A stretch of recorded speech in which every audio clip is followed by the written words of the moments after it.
Halo guys, ketemu lagi sama aku hari ini. Jadi di vlog kali ini pokoknya aku mau Q&A.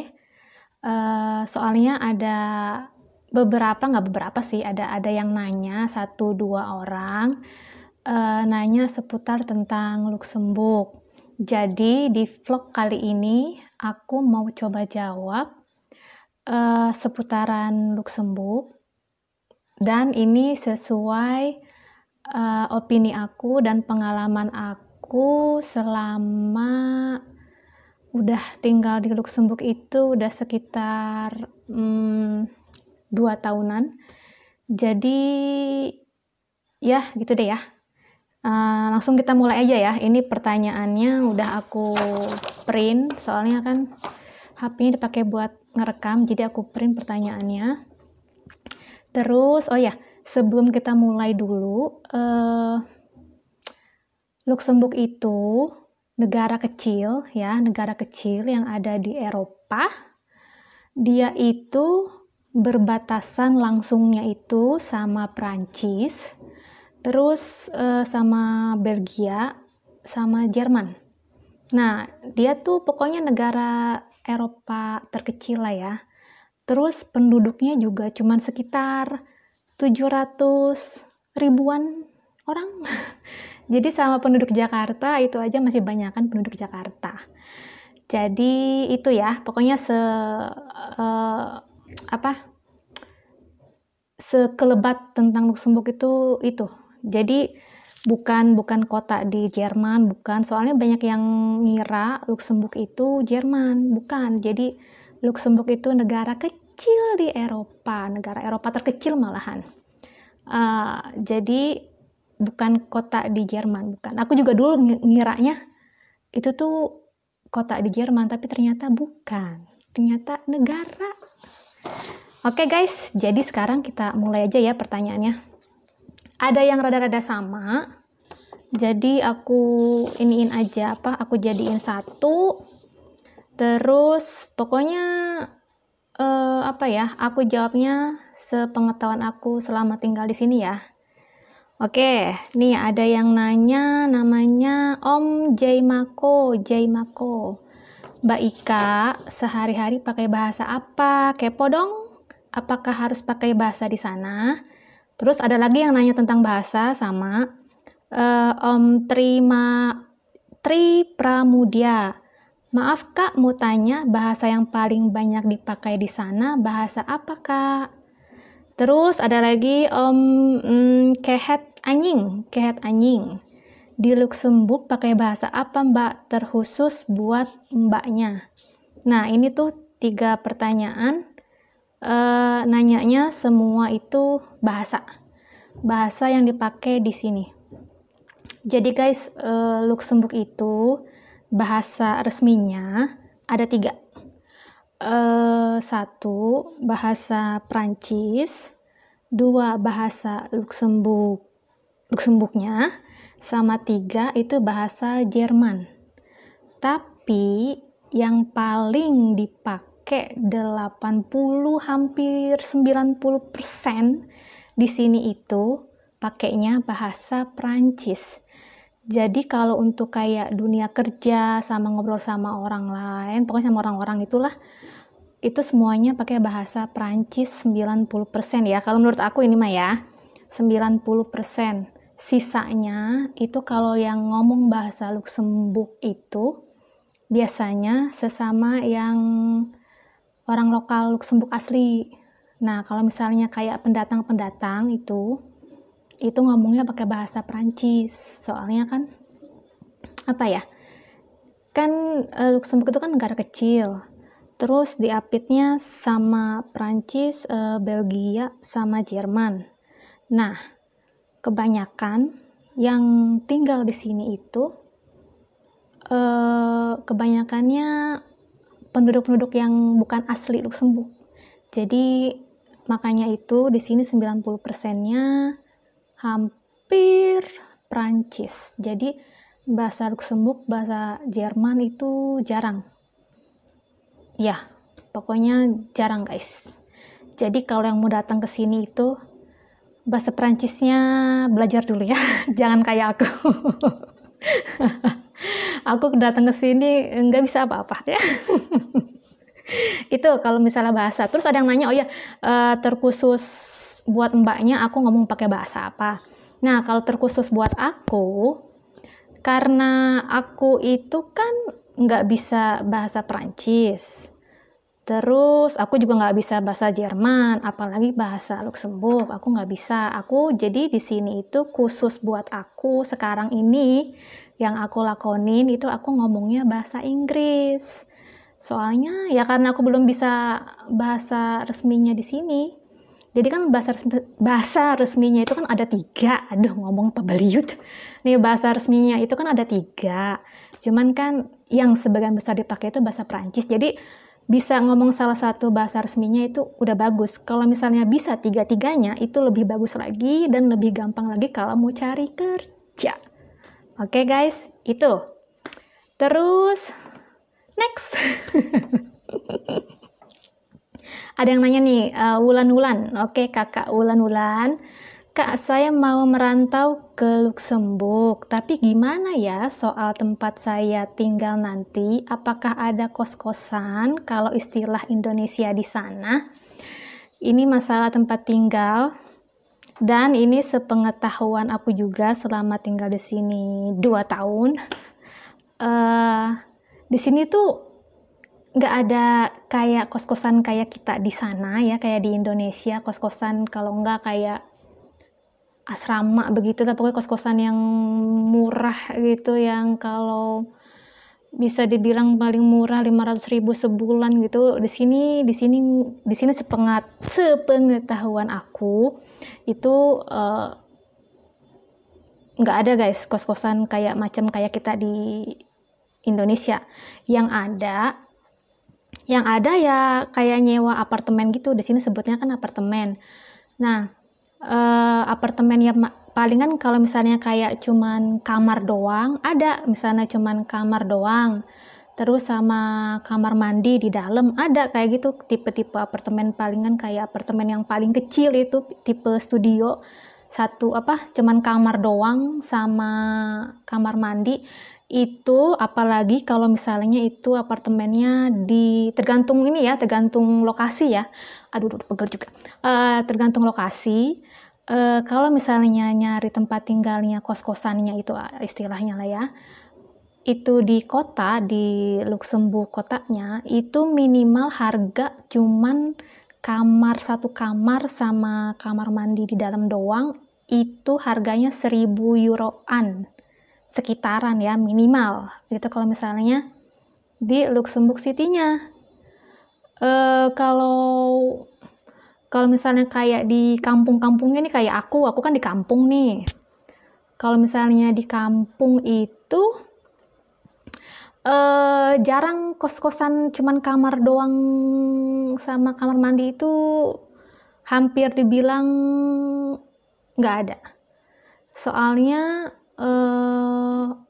di sini kan kebanyakan itu adanya di kota, karena kan kalau kayak yang mau sekolah gitu kan, kuliah, itu kan kampus kan cuman adanya di kota. Kalau di kampung nggak ada kampus gitu. Jadinya pasti kebanyakannya yang cuman kamar-kamar doangan itu adanya di Luxembourg City-nya, di kotanya. Kalau di kampung sini kayak aku mah Sundanya keluar, kayak aku mah nggak ada, maksudnya nggak ada. Di sini tuh kalau kampung tuh biasa cuman kayak tempat tinggal rumah-rumah, kalau nggak apartemen yang apartemen buat keluarga gitu. Kalau misalnya cuman bener-bener tok kamar sama kamar mandi tok gitu, itu adanya di kota, dan minimal harganya 1.000-an euro. Kalau misalnya dapat yang di bawah harga 1.000 euro per bulan, itu beruntung sekali, jujur li.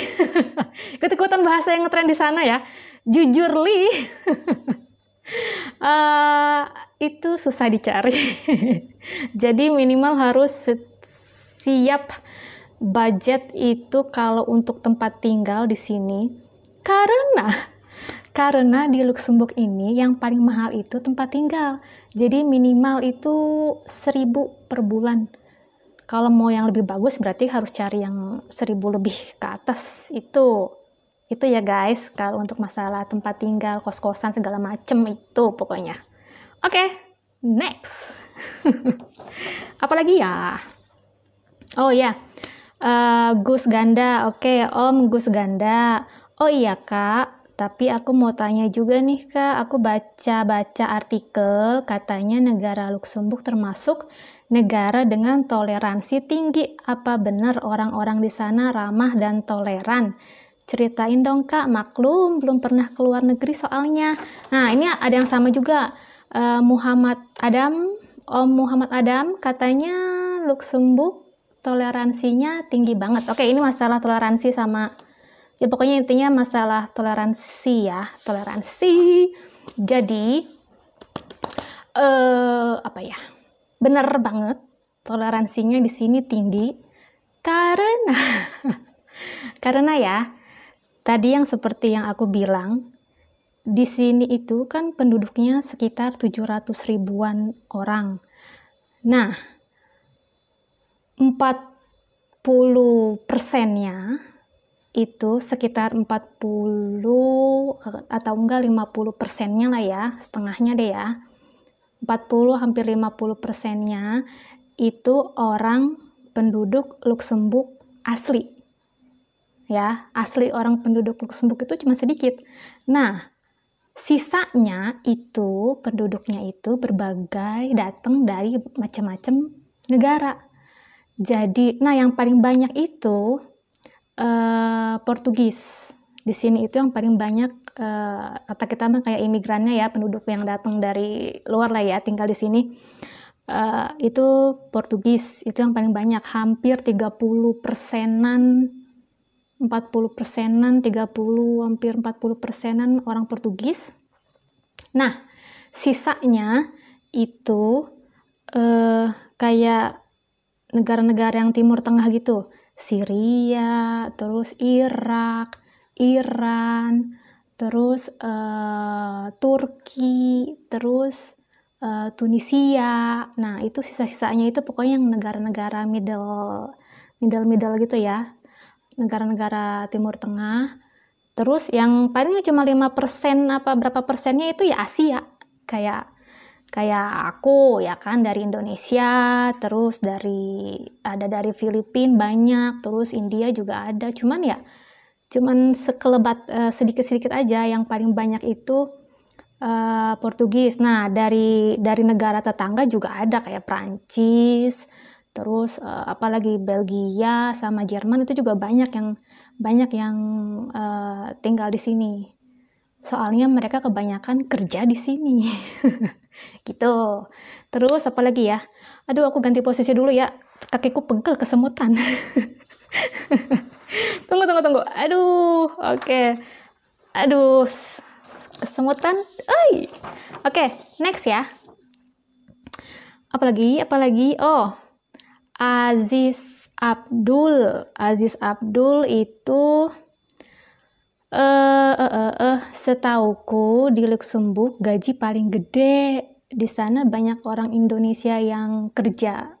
Di sana enggak. Nah, Om Aziz Abdul iya benar. Gaji di sini ya di antara negara, ini sepengetahuan aku, sambil baca-baca juga sedikit di Google, gaji UMR lah ya, UMR di Luxembourg itu paling gede di antara negara Eropa lainnya ya. Ini antara negara Eropa lah ya, antara negara Eropa itu UMR di Luxembourg itu paling gede, sekitar kalau tahun ini sekitar 1.900 sampai 2.000 euroan. Itu minimal ya UMR-nya sekitar segitu. Waduh, gede banget ya. Sekitar 2.000 euroan UMR sebulan itu kalau dirupiahin berapa? 30 jutaan ya. 30 jutaan sekitaran lah ya, 30 jutaan. Gede banget. Iya sih kalau dirupiahin emang kedengerannya gede 30 juta sebulan. Tapi guys ya, itu kan UMR ya kan, 30 jutaan. Cuman kalau misalnya tinggalnya di Luxembourg itu sama aja, karena kan kita kan di sini kan biayanya bukan pakai rupiah, pakainya euro juga. Jadi kalau misalnya perhitungan ya, ini perhitungan kasar. Perhitungan kasar aku misalnya gajinya kerja terus gajinya 2000 euro per bulan. Nah, seperti yang tadi aku bilang, 2000. Terus 1000-nya buat bayar kontrakan. Terus sisa 1000 lagi. Nah, sisa 1000 lagi itu buat pengeluaran rutin tiap bulan. Misalnya kayak belanja ke supermarket kan, beli belanja belanja mingguan apa enggak, mau bulanan terserah. Terus sama kan di sini kan ada bayar asuransi apa-apa gitu kan, di sini kan harus ikut asuransi. Di sini kalau mau nyewa kontrakan itu udah perjanjian asuransi kontrakannya guys, karena kan kalau misalnya sistem kontrakan di sini itu guys nggak kayak di Indonesia yang misalnya kita nyewa nih, udah dapet nyewa baru kontrakan, terus kita udah mau selesai, udah cabutlah dari kontrakan ya kan, cabut dari kontrakan, terus tuh kontrakan pas kita tinggalin pokoknya amburadul lah ya, ada aja yang rusak gitu misalnya, apa kayak yang rusak, kita mah kalau di sana mah ya udah kita mah keluar aja kan dari kontrakan, nggak ngapa-ngapain gitu, tinggal keluar aja. Kalau di sini enggak guys, di sini tuh ada perjanjiannya. Jadi pas kita mau nyewa kontrakan itu, misalnya kita datang, kontrakannya kondisinya bagus, ya kan, kontrakan kondisinya bagus. Nah pas kita keluar dari kontrakan itu harus sama kondisinya, sama waktu kita datang pertama kali ke kontrakan itu. Jadi kalau kita pas datang kondisinya begini, pas kita udahan nggak ngontrak lagi gitu mau keluar, itu harus kondisinya harus begitu juga. Jadi nanti ada perjanjiannya, makanya ada perjanjiannya. Nah makanya itu antara si penyewa sama yang tukang nyewa, penyewa sama yang suka nyewa ya, itu udah ada perjanjiannya, udah ada tulisan tertulis pakai materai gitu guys. Jadi di sini tuh harus begitu. Kalau ngontrak di sini kita masuknya begitu kondisinya, pas kita keluar juga harus seperti itu. Jadi kita ada tanggung jawab pas kita keluar ya, ngembaliin ke yang punyanya seperti semula waktu kita datang. Kalau kita kan di sana enggak ya, tembok coret-coretan banyak. Misalnya banyak anak-anak nyewa ngontrak, terus temboknya dicoret-coret, terus kita misalnya mau keluar, ya udah keluar aja. Yang punya rumah yang renovasi, habis itu yang betulin segala macem direnovasi. Nah kalau di sini enggak. Kalau misalnya, makanya di sini pas mau ngontrak pertama kali itu harus ada uang jaminan. Itu uang jaminan itu udah pasti. Jadi nanti kalau misalnya ternyata, jadi pas kita nyewa pertama kali itu ternyata nggak ada yang rusak gitu, ada yang rusak. Nah itu uang jaminan itu dipakai buat ngerenovasi yang rusak itu kan rusaknya kan karena kita kan gitu kan. Tadinya kan waktu pas kita masuk pertama kali kan nggak rusak, pas kita mau keluar kok jadi rusak, itu berarti kan tanggung jawab kita. Nah nanti dari uang jaminan itu diambil buat ngebetulin yang rusak itu. Nah gitu, jadi ngontrak di sini tuh begitu guys. Makanya sebenarnya aku ngontrak di sini juga mau mau nempelin apa-apa di tembok gitu, bikin lobang di tembok, mau nempelin apa kayak lukisan kayak foto di tembok, mau apa kayak, aku mikir-mikir. Soalnya nanti kalau bikin lobang banyak di tembok ini yang aku mau nih, nanti pas aku keluar dari kontrakan ini aku harus ngebetulin itu lobang ditutup lagi sama aku. Jadi makanya itu ya, karena bukan rumah sendiri, kecuali kalau misalnya rumah sendiri mau diapain tuh rumah terserah. Ini makanya ya gitu deh, tembok pada kosong karena aku mikir-mikir kalau harus bikin lobang. Aduh, kebanyakan lobang nanti harus. Guys, maaf ya kepotong, baterainya tak tahu HP-nya mati. Kayaknya udah kepanjangan ini ceritanya. Tadi aku pikir bakalan sebentar, ternyata udah hampir 20 menitan lebih ya. Jadi aku lanjutin ya. Ini sedikit lagi pertanyaannya. Ya tentang orang Indonesia, bisa nggak orang Indonesia kerja di sana? Terus gimana prosesnya, ya kan? Bisa-bisa aja kalau misalnya emang menuhin syarat, ya kan? Tapi ya itu yang penting bisa salah satu bahasa resmi di sini itu bagus banget. Soalnya bahasa Inggris ya, kalau cuman bahasa Inggris ngandelin bahasa Inggris doang itu terus terang aja kemungkinannya itu kecil banget. Karena di sini bahasa kerja sehari-hari itu ya bahasa Prancis. Bahasa Inggris tuh cuman bahasa cadangan.